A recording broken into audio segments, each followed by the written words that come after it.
they're relying a lot on QR codes for control of passenger and contact tracing.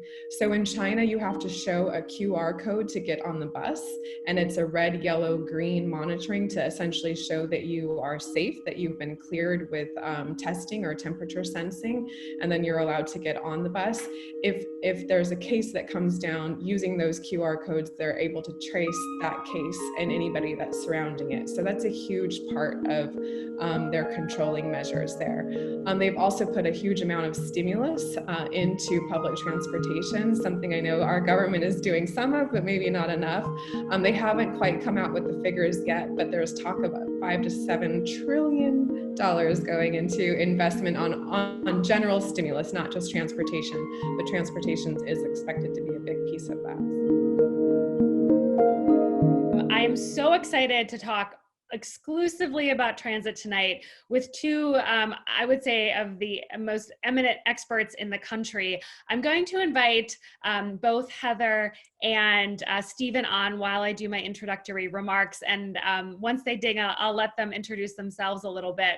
But I just want to start by rooting our conversation tonight in the reality in Boston before I introduce our speakers.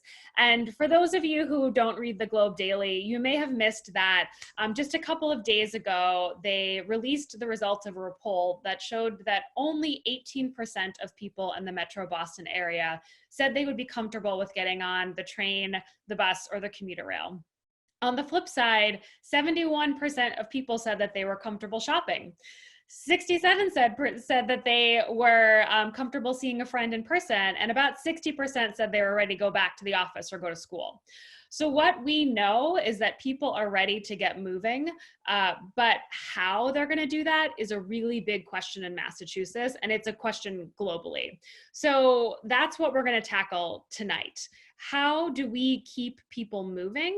How do we keep people out of their cars? We already have the worst congestion in the country. We know that we can't go back to that. And we know that we literally can't add more cars. So what are we going to do about it? Tonight, we're going to explore that question really authentically. And the way we're going to do that is by zooming out so that we can zoom back in. Heather, as I mentioned, runs an international organization and will be bringing us examples and learnings from places that are a little bit ahead of us. And Stephen is the author of Better Buses, Better Cities, a phenomenal book, and is also works at Transit Center, which is a national nonprofit that focuses exclusively on transit. So tonight, I can't, like I said, I can't think of two better people to have this conversation with us. We're gonna spend about 30 minutes talking to each other, and then we're going to invite Jared back on to have a conversation with Bob C. from WGBH, and then with all of you. So let's get started. And Heather, I'm going to start with you. I know that ITDP has offices around the world, and we're gonna dig into some specific examples in a bit, but let's start by giving the audience just a high-level overview of some of the patterns that are emerging in cities globally around transit. Sure. Thanks so much again, Stacey, for having me here. ITDP, as you mentioned, has offices all over the world. We focus mostly on the global south. And as you and many of your partners know, we are also engaged in the US, including in Boston. So it's great to bring lessons from all over the world. And I hope some of this knowledge and learning that we're gaining from around the world can help in Boston. You know, as you all know, I'm sure reading the news, very few countries and cities are really opening up again. And the ones that we see that are opening up are mostly in Europe and Asia. And since we focus on the global south, I don't have a lot to share from Europe, but I do have a lot to share from Asia. So I'll sort of touch upon those examples. But I think the big trends that we're seeing is that public transportation is an essential service. We've seen that throughout the pandemic. In the early days, certainly there was a lot of concern around public transportation. Cities and even health institutions were discouraging people from taking public transportation. So there was a huge lull in ridership. But then we've seen also that public transportation is an absolute essential lifeline in cities, either transporting people that are involved in the healthcare services and other essential services, so people that need these rides, but also in many cities around the world, public transportation is the only mode of transportation. So it's not something that we can just, throw to the wayside and get in the car. People are really dependent on public transportation.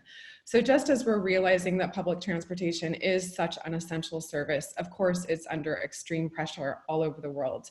Ridership has been down. With that, revenue has been down. Of course, the costs of operations and maintenance have been up. So all of this has been putting a lot of pressure on systems and a lot of questions about the future. Again, there are a few cities and places that are really reopening, but where they are reopening and we see really great attention to cleanliness, we are seeing ridership increase again. So if we take the case of China, in some cities, they're back up to 80% ridership after being at as low as less than 5% ridership. So it does show that if you can give the people faith in the cleanliness of the system, that you can get that ridership back. And I can talk about some more specifics about the examples and measures that people are taking into account.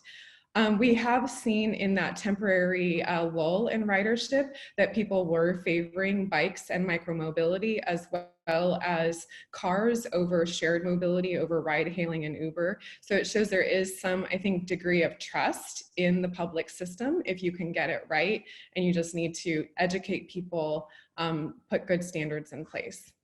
Awesome, thank you. I'm excited to dig into some of those examples in a minute and share to hear more about what you were chatting about with your colleagues. But I do also want to just pivot a little bit to the US before we dig in. And in transition, I would just say, much like you've described, I often say the T isn't going to reopen because it never closed. It has been running and it has been moving thousands of people every day. Thousands of people have been going to work every day. And, as Stephen knows, the MBTA has actually had one of the strongest responses in the country, and we've been very proud. There have been hiccups along with the way, but for the most part, they've demonstrated that they can get it right.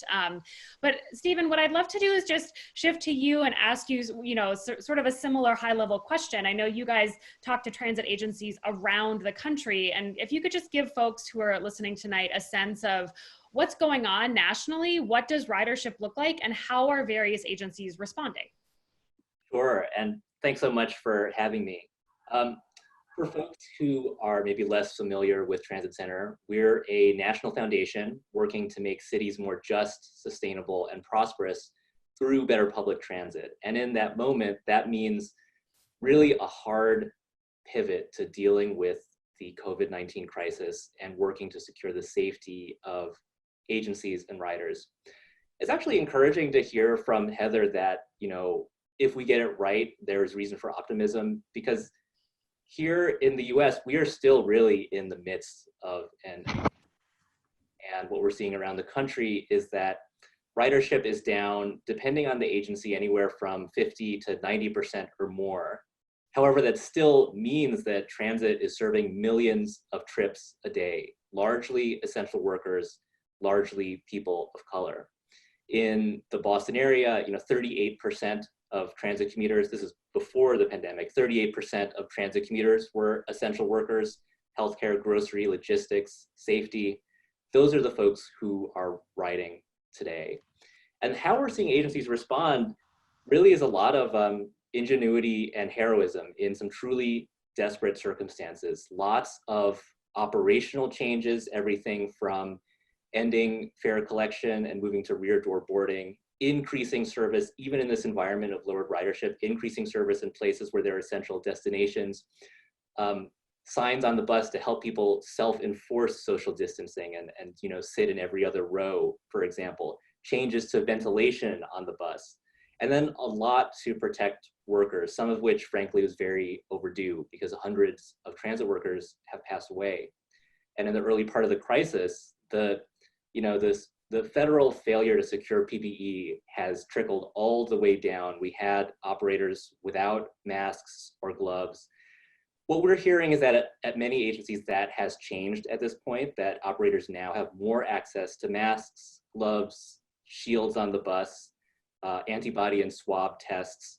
Really, we have to treat transit workers as the crisis responders that they are.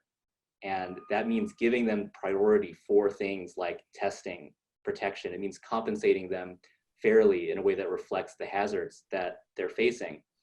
And I think, we'll talk, I think, about this a little more later, but on the service side, agencies are also showing a lot of urgency in how to reorient the service around the needs of essential workers, at least in some places. It's fewer people are writing, but that doesn't mean that we can just cut service across the board. We have to really think about where the ridership still is, and we have to let go of some of the traditional metrics. Things like ridership are normally thought of as a very important measure. Now the really important measure is, are we providing safe, reliable, convenient trips for the essential industries that are keeping our response to the pandemic moving?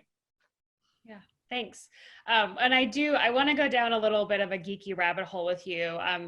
Part of the reason why both you and Heather were invited tonight is that I know you guys, one, could really dig in, but then two, offer sort of a different perspective. And one thing, there have been quite a few headlines about how ridership is down and peep driving is up.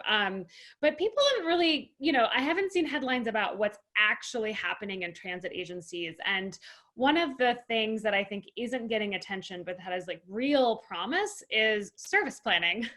And by that, I mean really responsive service planning. And, for example, traditionally it takes 6 months to update a route.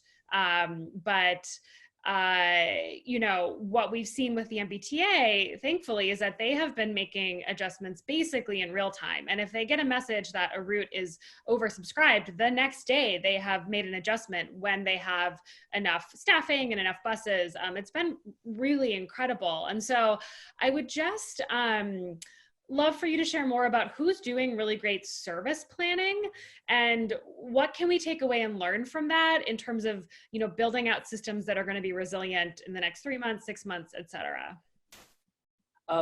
Well, I want to second what you said about the T. It is really clear that they're showing that in an emergency moment, we can do a lot of the things we have to do to make transit better, faster. They're using data from buses. Buses have something called an automatic passenger counter. And typically you collect this data and you want to give it some time to really clean it and understand the trends. But the T is, they're processing the data in a matter of a day or two. And that's really showing where does ridership remain. I think perhaps one of the most dramatic examples that I've seen comes out of San Francisco. And it started, frankly, out of a triage moment that early on in the crisis, there were so many operators who were either sick or isolating that it was going to be extremely frankly, impossible to operate the existing service. And so what the San Francisco MTA did was really refocus on their core routes, on really the 17 bus routes that were carrying the majority of riders. What I think was really important about that is it was rooted in who was still riding, and it was also rooted on an equity strategy that they had developed in prior years with conversation and outreach with local organizations. So they already had a plan that was guiding this and provided some intent around the changes that they were making. You noted that it can take 6 months to rebuild a route or rebuild a schedule. They redid the whole system-wide schedule in a weekend. And nothing that happens that fast is going to be perfect, but I think it is a real reflection of what we have to do in these urgent moments. And again, being guided by the people who are making essential trips. A couple other things I'd say on this topic. When you look around the country, and I'm pretty sure this is true in Boston as well, you look at some of the legacy commuter rail systems, this does seem like it's really important to reorient some of that service around essential trips. There are commuter rail lines that could take pressure off of local transit systems. That's certainly the case in New York. And the ridership on those have dropped off so much because the ridership is predominantly those folks who are still working from home. And I guess the last thing I'd say is so much of what matters in normal times is still important today. frequent service is what draws people on to buses. Reliable service secured by things like bus lanes, that attracts riders. These things are now really a moral imperative, because we can't have a situation where traffic starts returning to cities and that leaves essential workers stuck on bunched buses. We have to get out in front of that. Yeah, thank you. And I just want to point folks to the chat feed. We've posted a link to the interview you all did with Jeff Tumlin, where he really digs into what the responses look like in San Francisco. So if folks want to learn more about that example, click on the link. But I want to bring Heather back and take us out of the US and, I don't know, take us somewhere else in the world. Just as we've discussed earlier, ridership on the MBTA right now is down about 90% on trains and 80% on buses. And I think there's an assumption that every transit system looks like that because it's largely the story in the United States. But I know that you all are working with areas that are still seeing very high ridership. And so I would just love for you to share more about what are some of these systems that have actually kept people moving like throughout the peak of the crisis? What does that look like? How are they keeping people safe? Yeah, Heather, tell us what you got. Sure.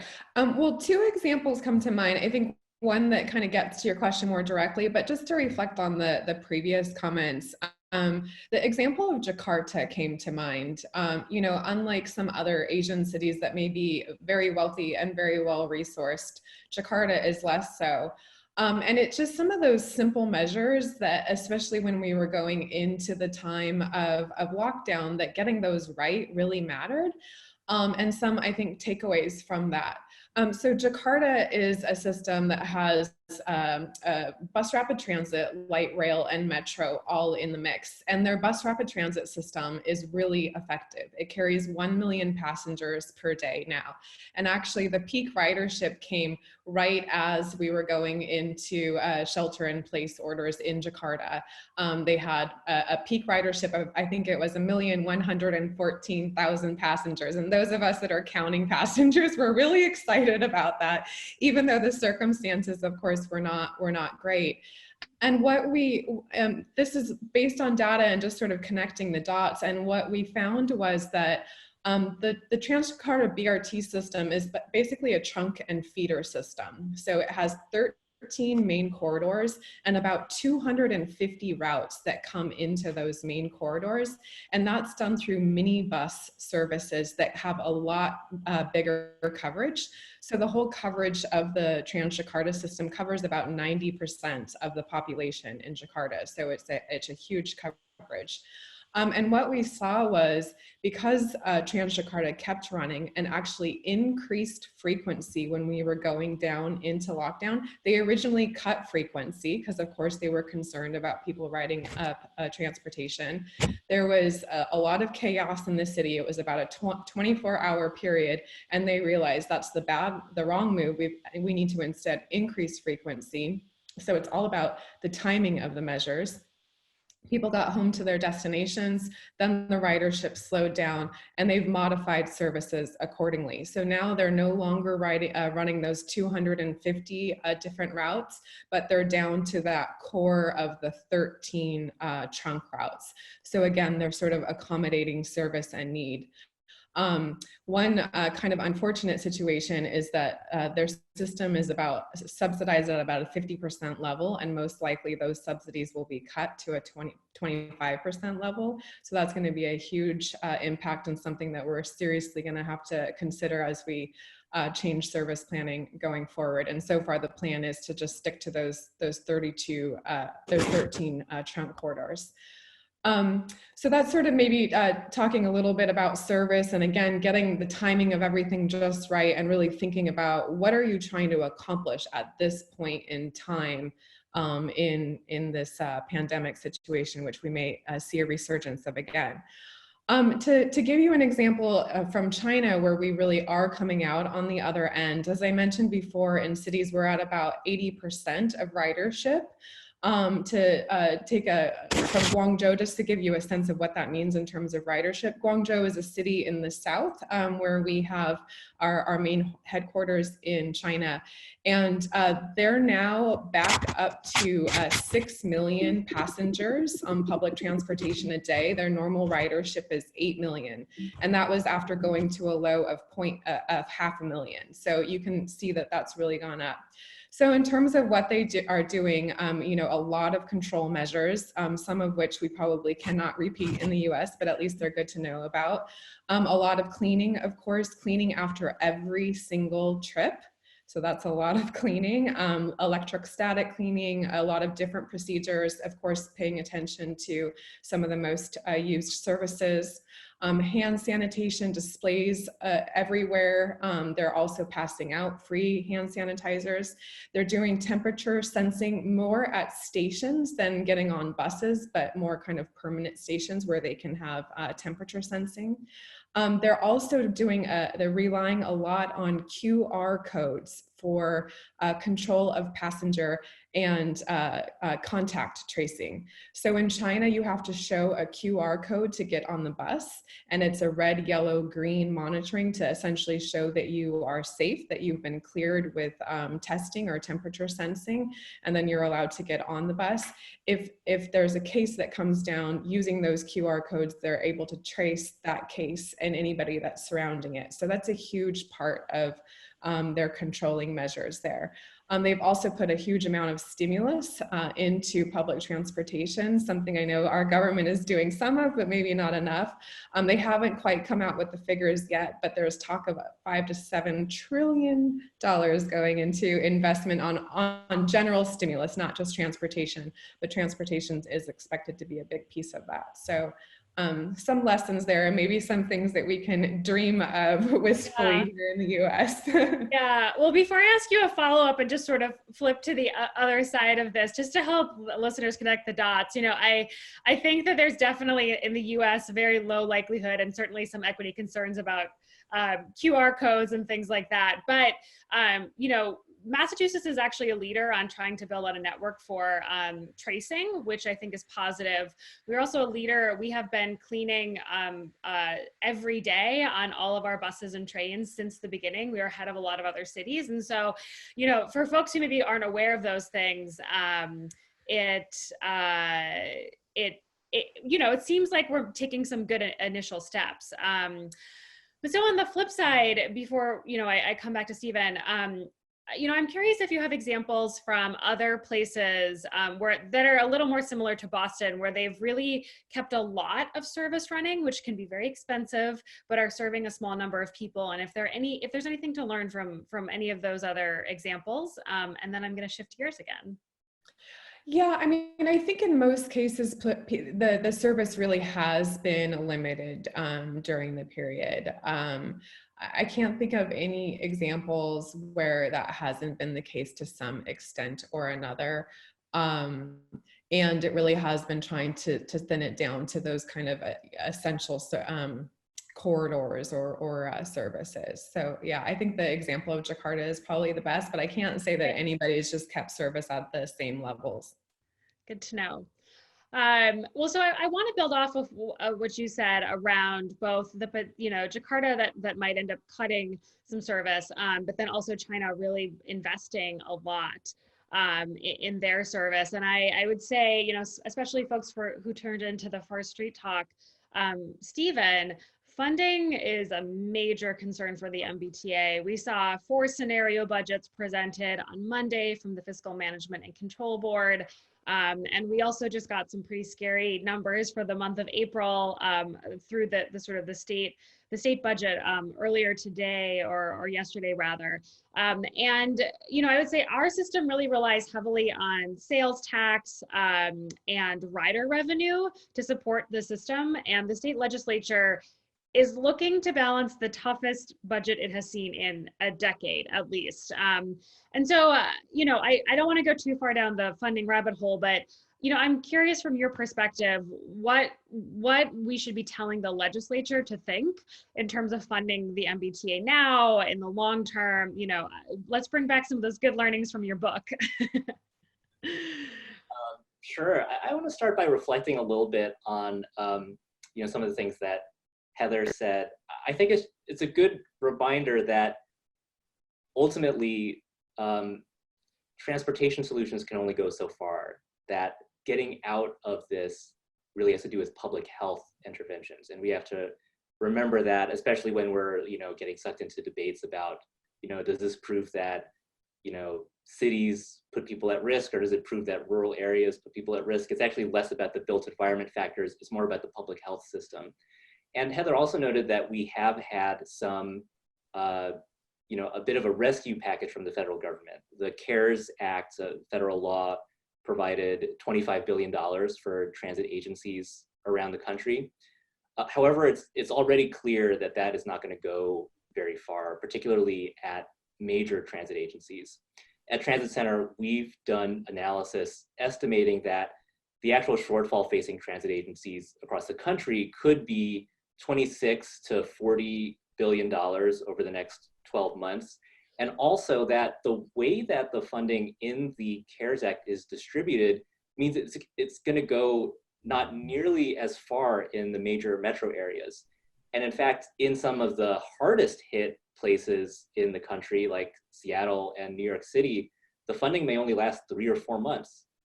And in Boston, it may last, 6 to 9 months. So we are certainly not out of the woods. Stacey, I think something you said is really important. We are seeing advocates across the country also recognize that the way we fund transit, not only is it often very regressive, agencies very often are funded by fares and sales taxes, but these are also really fragile funding sources in a moment like this and in an economic downturn. So there's a lot of, I think it's really worth rethinking that. I want to make a little bit of a distinction here because, Transit Center does not take positions on legislation. My personal opinion, both as an author and as someone who's worked on transportation funding issues for a little over a decade now, is that we really should be looking at a few things. We should be looking at the immense flexibility that exists within state transportation funding pots. The federal funding for transportation that we often think of as road funding, in reality is extremely flexible and can pay for a lot of things, including new buses, redesigning streets to achieve some of the social distancing and transit priority that we talked about. That funding is very flexible. We're in a moment where gas prices are very low. We have a worldwide oil glut. Perhaps we should be thinking about fuel taxes. And then more generally, this is investing in transit right now is a public health intervention. So we shouldn't be bound by what we think of as the traditional transportation funding sources. We have to meet the crisis with, the breadth of solutions that it deserves. Thanks. Yeah, and just to again, remind folks, we've had a few questions roll in, but if you have questions, now is the time. I have one more follow-up question for these guys, and then we're going to turn over to Bob, and then it's your turn. And I want to sort of build on what you said, Stephen, and remind folks that we are, before the crisis, we're working really hard in Massachusetts on a transportation funding bill because we didn't have enough money to fund transit to begin with. And whether you take the train every day or not, it is really the lifeblood of the region. And that is what we have seen unfold right now. It is what is keeping our community open. And this is true of our regional transit authorities across the state. This is true of the MBTA. And without that investment, it is actually a failure to respond to the COVID crisis, right? It's not just for the transit geeks. It really is about a crisis to a response to a pandemic, rather. And so I'm just going to hammer that home, and also again point people to the great resources that we've included in the chat. All right, and then I would be remiss to ask one final question before I turn things over to Bob, and I'm going to direct it to both you, Stephen and Heather. But last week, when I was talking to our panelists, we were really focused on streets. And one of the key takeaways from that conversation was that you can't talk about street interventions without talking about transit, and that a lot of the examples we have been pointing to, particularly in Europe, are built in systems in Paris where 90% of the people have access to rapid transit right outside of their doors. So a conversion to a bike is a little bit easier. In Milan, where the average commute is 4 kilometers or less, you know, that there is this ecosystem of options. On the flip side, I want to turn over to you and say, you know, we can't talk about transit without talking about streets. And, you know, the reality is that even with the cleanest possible service and the best service in the world, that we're going to need our streets to serve people differently, both in the short term and the long term. And so I'm hoping you can both just respond with some thoughts on how we bring these often siloed issues together. So what are the sort of the street plus transit interventions? How should we be thinking about these two things together? Heather, maybe you can start and then flip it to Stephen, and then we're gonna turn the tables. So yeah. Sure, yeah. You know, I think the term resiliency has already been on our mind, but it certainly is going to be on our minds a lot more. You know, this crisis is just one of many that we know that we have to prepare ourselves for. And I think in order to really build truly resilient transportation systems, we need multimodal systems that work together, because what works in this crisis may not be what works in the next crisis. And so we really need those systems that can work together and create some redundancy. So as we're thinking about open streets, walking and cycling, I think we often forget that, of course, we want open space. We want cities that are built for people, but we forget that those are actually modes of transportation that we should consider as true modes of transportation and prioritize them in the system as such. And, you know, when we're talking about walking and cycling, it's about allowing for more connections with public transportation. It's about covering short distances, so you take the pressure off public transportation. It's about allowing more accessible neighborhoods. And we know now that there's a lot more talk about 15 or 20-minute neighborhoods so that people don't have to go as far. And public and walking and cycling can aid that. It's about providing access to care and essential services, but it's really about the connection of all of that. So I think as we look to public transportation, how can we really improve that system by focusing on the connection to walking and cycling? And maybe to bring in an example from Jakarta, actually, to just draw a parallel with that as well. I mentioned how excited we were to meet our 1 million mark of daily passengers on Transjakarta. That really came to be not only because of the integration of the minibus feeder services into the main service, but also because the government more recently has really focused on improving the walking and cycling environment. They were realizing that they weren't getting ridership because people literally could not get to the station. So they've focused a lot on station area design to improve that accessibility, and with that, they've gotten improved ridership. So I mentioned how subsidies are going to be cut and budgets are going to be cut in Jakarta, but one thing they have decided, at least so far, that they're going to continue to focus on is all of the planned stations that are being built to connect light rail and metro and BRT are going to continue. So they are really focusing on that walking and cycling environment, again, to improve ridership and improve service of public transportation, and just to take the pressure off. So that's something that they're really going to focus on. And another small aside, within those stations, they're rethinking those stations so that there's more opportunities for advertisement. So they're looking at advertisement dollars to help boost their other coffers. So another interesting idea to put in the hopper. Thanks. I'm going to turn it over to Stephen before I share my thought and we transition. Well, you know, I agree completely with Heather that, you know, transit and active transportation are really linked. And I think there's just as much urgency needed to create safe, active transportation corridors for transportation in places that we know are going to take pressure off of the transit system.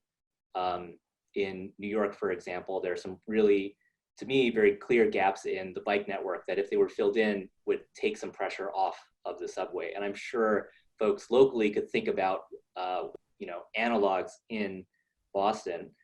A couple of other thoughts that I haven't seen too much movement on, from agencies, but are on my mind. One is bus stops. We know, one of the things I wrote about in the book is that we know that the perception of bus stops has a huge impact on how safe people feel transit is and how convenient it is. That the presence of things like a shelter and a bench and a countdown clock can make the wait feel, if you don't have those, it makes the wait feel 2 to 8 times as long as it actually is. And so it's easy to, I think, generalize from that and imagine that now, if people don't perceive that there's a safe waiting environment at the bus stop, that there's not enough space to wait, that is going to really weigh on their minds. And so I think opening up space at those critical bus stops is something really worth thinking about.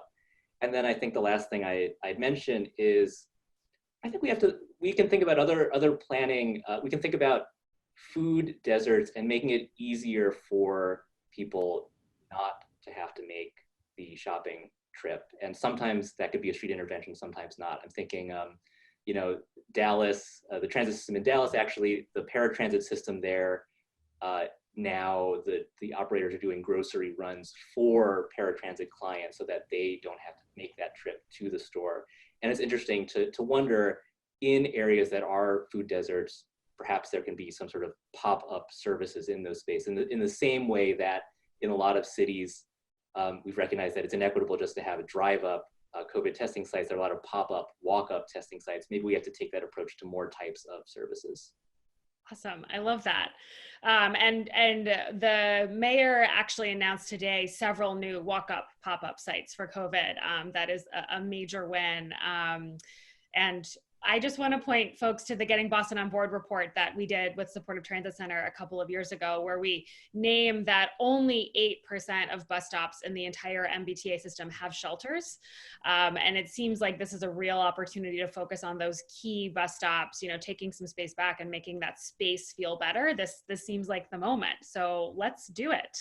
What I would love to do is invite Jared Johnson from Transit Matters in now, along with Bob C., who's going to turn the tables and ask all of us questions. And I'm really happy to have Jared join in particular to take some of the local pressure off. I know he knows he knows a lot more than I do about the commuter rail in particular. So thanks, Jared and Bob, for joining. Bob, take it away. Sure. Hello, Jared, Heather, and Stephen. Great to see you all. I was a little surprised that it took this pandemic and drastically reduced ridership for transit agencies to kind of realize who the essential riders were and what those essential corridors were. And I'm wondering why. Is that because they were thinking just ridership numbers? But it seemed to me that it was a revelation to a lot of transit officials to see who was left riding the T. And I'd just like to know if you think that's a common phenomenon that's been happening. I certainly think that it's been a common phenomenon, and we see it everywhere where we're working with a local advocacy group doing transit work, that many of the people who need, the folks who need transit the most are marginalized by the political society, and you see that play out in so many different ways. You see, for example, much higher per person subsidies often for suburban commuter rail systems than you do for urban bus systems. You see it in the way that federal transportation policy plays out, with funding mostly for capital construction projects, the kind of things that make elected officials look good, and very little money from the federal government to actually run service, which would make it much easier for cities to run frequent bus service in city neighborhoods. So I think it's disappointing, but it doesn't surprise me at all. And when I think about transit, it's not just the technical aspects of transit. We have to think a lot about who has power and how to get more people at the table making transportation decisions.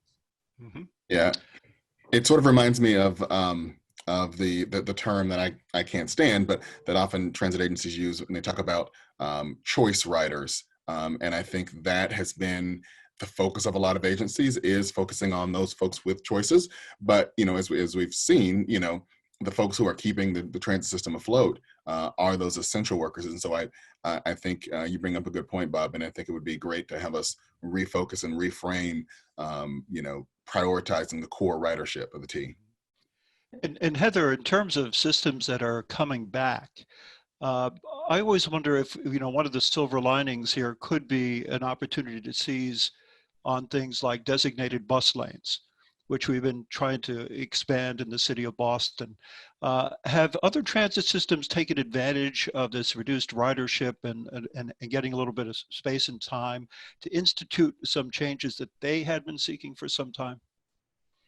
Yeah, a good question. I also wanted to comment on the question before. I think, one of the things that this pandemic has done, if we had to see a silver lining, is make a lot of issues transparent. And I think that one about who the system is designed for is one that we've known for so long.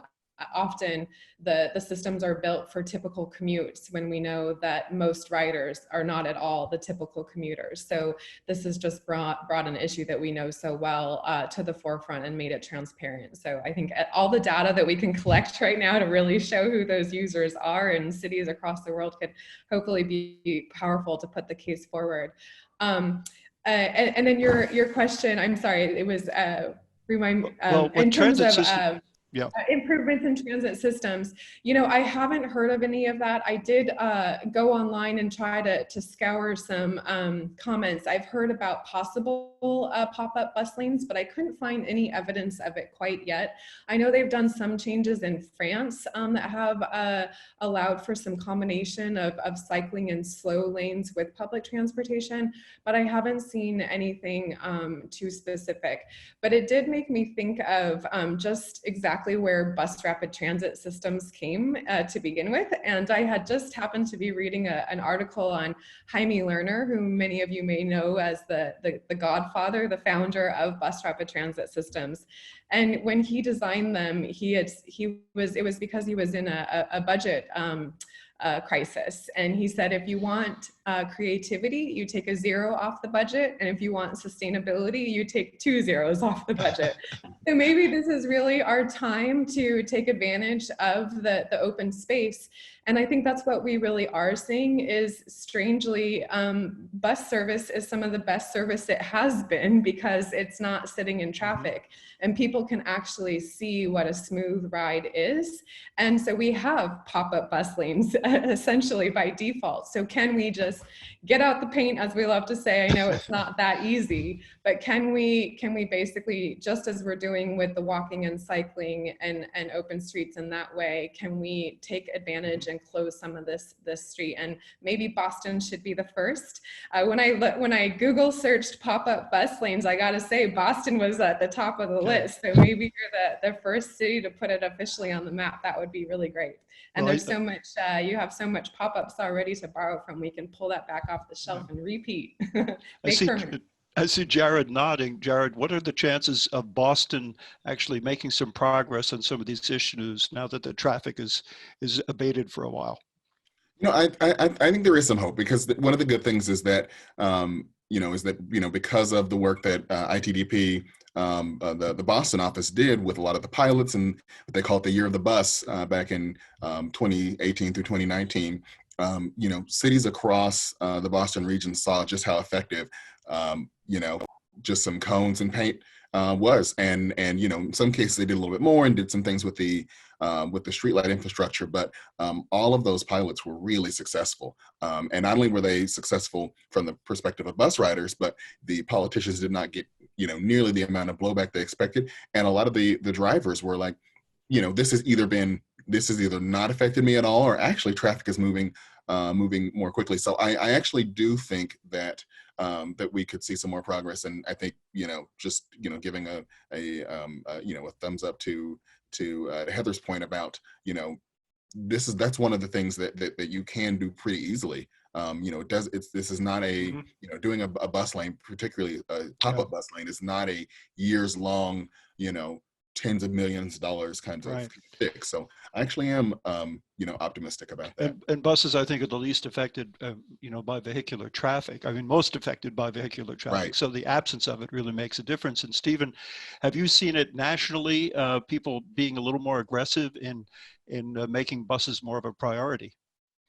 I haven't seen as much in the U.S. in response to the pandemic, but I will say that over the last several years, Boston has actually really inspired a lot of other places to do those sorts of pop-up bus lanes. The ones that Heather mentioned, we've seen that trend take root in places like Washington, D.C., even in Los Angeles, in that case as a way to mitigate the temporary closure of a rail line. In San Francisco and New York City, they've gone beyond the pop-up bus lane and made the entire street closed to through traffic just for transit, trucks, local deliveries, emergency vehicles, and active transportation. And that similarly, had proven that, people didn't freak out, people didn't lose business. Those neighborhoods became much calmer, safer places to be and move around. And I think that these techniques will have to be used to get ahead of this returning traffic. Yeah, well, let's hopefully hope that some of these things stick, so to speak. But it's a pleasure talking with all of you, and I'll turn it back to Stacy now. Thanks. Thank you so much. And in transition, I would just note that a bunch of links have just been posted around some of the next generation bus lanes in Boston. And as a note to the team, I know we didn't have this queued up, but there is a street film that was filmed a couple of years ago about the Roslindale pilot that shows exactly how to get it done. So if we can dig that up in the next few minutes, we'll get it out to you all. It could be a good learning for folks who are watching. But I do have a few questions queued up for the three of you. And so I'm gonna start with, I think, a great question, and where we started the conversation really is around equity, and that we know that Black and Brown folks are more impacted by COVID, and that they are really utilizing our transit systems much more highly, are our essential workers. And so the question is, what are the top three things you think cities can do to center equity in getting our public transit systems rolling and fully rolling again? So, maybe you guys could each take one for a total of three. And I'll start with Jared and then work my way back. Yeah. I mean, I think it's what we've already talked about, and that is the make bus service better. I'm really happy that in this conversation we've been really centering bus service, because often transit is synonymous with rail, and while that's really important, we know that buses are most often used by people of color and low-income folks, and in this crisis, it's really shown itself to be our essential workers. In fact, I know you said earlier, the MBTA is down about 95%. If you look at some of the key bus routes that go through our environmental justice communities, that number is closer to about 60 to 70%. So it's still quite a few people. So I think, the top thing for me would be to start, to make bus service better, and start with the communities of color, start with the low income and environmental justice communities. And, what Heather said earlier is great about this, the simpler the better. Just make it quick, make it easy, and get buses moving. Great. Heather, anything to add? Yeah, I guess I would just stress the same point on the service planning. I mean, now that we have the transparency of who is really using this service, let's make sure it serves them. And that really starts with just the basic origin destination studies. Where are people going? How many times are they getting on and off? How would an integrated fare system really help that and cut down on the cost of having to use often multiple connections?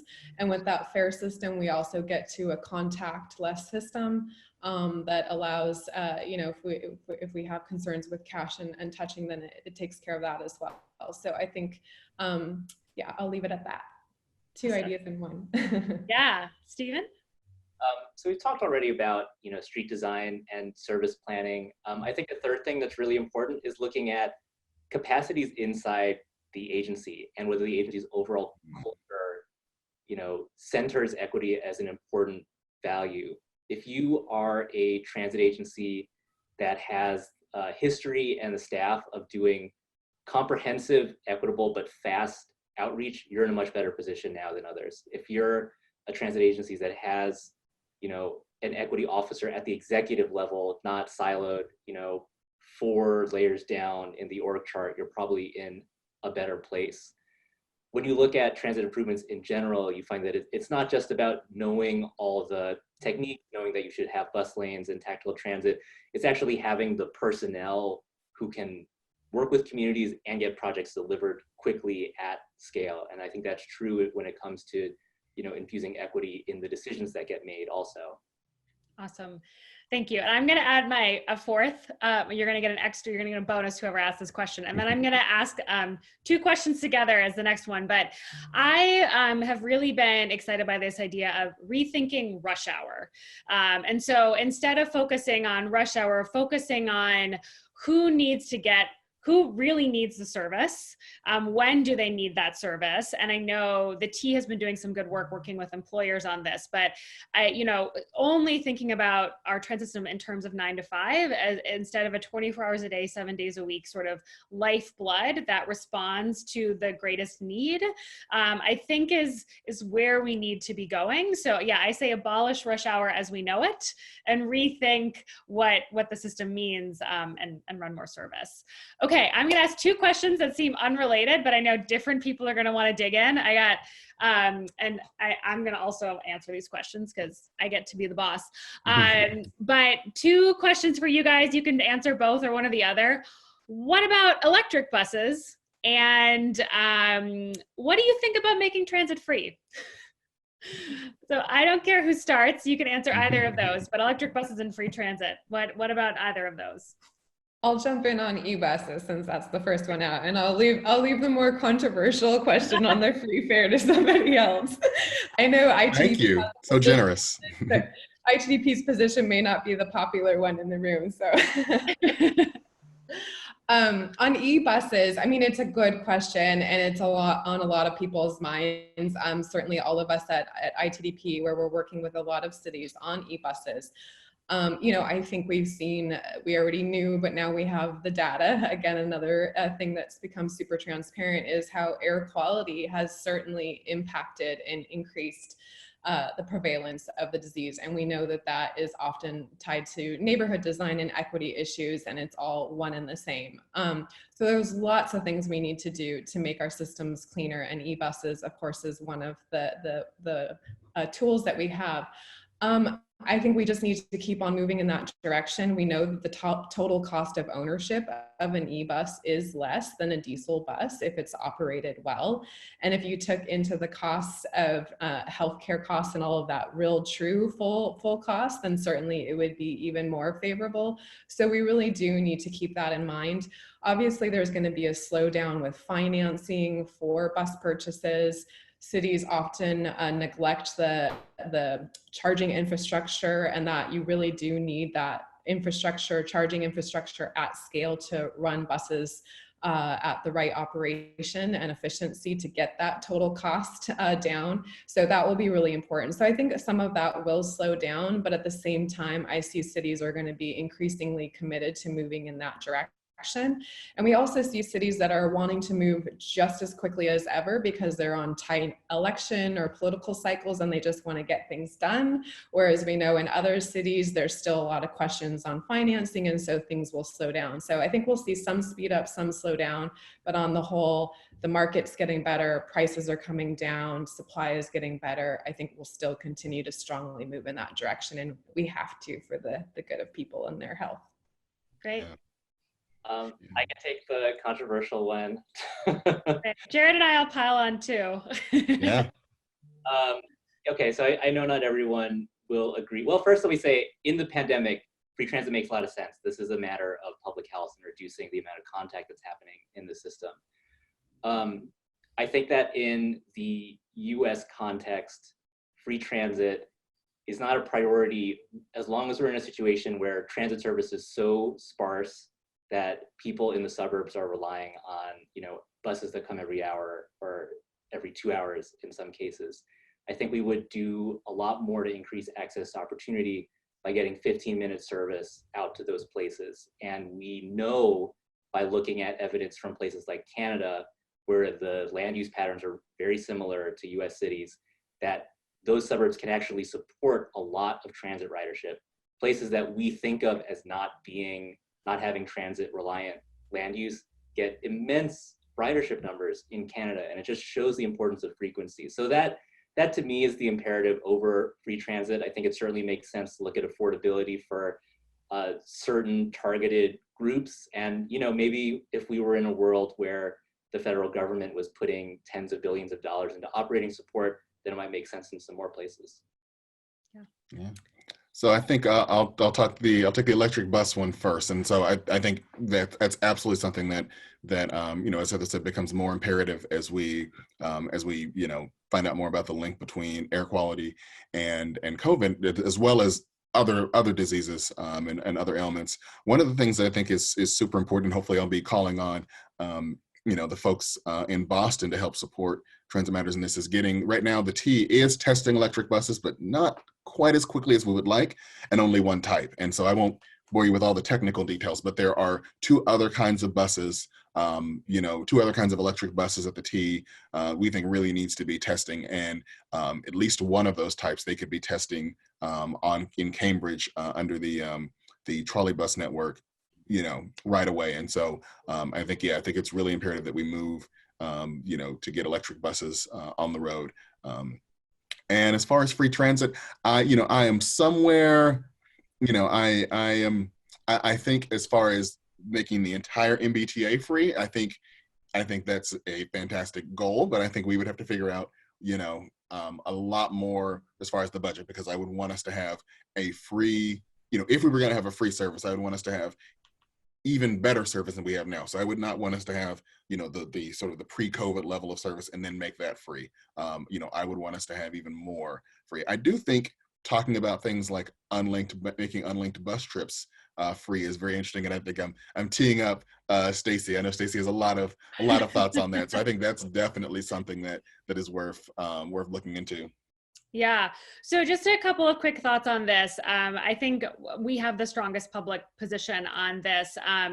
But I do want to say, in not just electrifying buses, but also electrifying rail is something that's really important. And so I would say these priorities do not go away, and is exactly why we need to be focusing on the short-term crisis, but knowing that the solutions we needed in December are the same ones we need 6 months from now. It's, you know, just doubling down on those issues. Specifically on fares, you know, like I totally agree with Jared. Overnight, it's very challenging, and it's going to be even more challenging. We do believe transportation is a right and is a public good. But one of the things we've talked about is, what is a pathway to a free T? And so certain things that we know that we need a means tested program. Our partners at the Green Justice Coalition have been fiercely fighting for a low-income fare option. We still want the legislature to pass something that requires that this year. You know, we have evidence from an MIT study that people can't afford the system now, and that's likely to get worse. But secondarily, we also have a trunk and feeder program, a trunk and feeder system. So most people that take the bus end up getting on the train. And one of the things that we have suggested is folks are already getting on the back door of the bus and basically not paying, if you put quotes around it. And the T is looking at retrofitting, you know, putting in some driver protection, maybe plexiglass. But we need to think about how, from a public health perspective, that fare collection box on the bus is probably not, it's a hot spot, right? And right now, a potential short-term solution is to just say, we're not going to collect fares on the bus. We know that would, that's not actually that much money, because most people are connecting into the system. There are other ways people can pay online. And so I think in the short term, encouraging flexibility around bus payment so that we can allow for all door boarding, get people on and off the system much more quickly and efficiently, lead to a BRT system, and let go of needing to really penny pinch from the people who are most vulnerable and the people who most need the access, is like potentially a really good first step. So we would advocate strongly for taking that approach. And then in 2050, we can all stand together and get on the free train together that we fought for, and we'll be there with you. A free electric train to Springfield. Yes, the free electric like hover train to Springfield. There you go. Well, we are at time, and we were able to cover most of the questions, which is very exciting. So I just want to say thank you again to Stephen and Heather and Jared. I appreciate your partnership. We've been all working together to try to make transit better, to get through this crisis. I hope folks who've paid attention have downloaded and copied all the links and the great resources, both from all of our speakers tonight. And I would just remind everyone that next week is our last in the 4 street talks, and we're going to be focusing on, just to Stephen's point, this question of land use and how housing and transportation are interconnected, and really asking this question of what do we mean by density and what do we mean by crowding, and what is a good sort of urban future look like. So you know, we really hope to see you. Spread the word. Thanks to all of you who've stuck through it with all of us, and we'll see you next week. Have a good night. Thank you.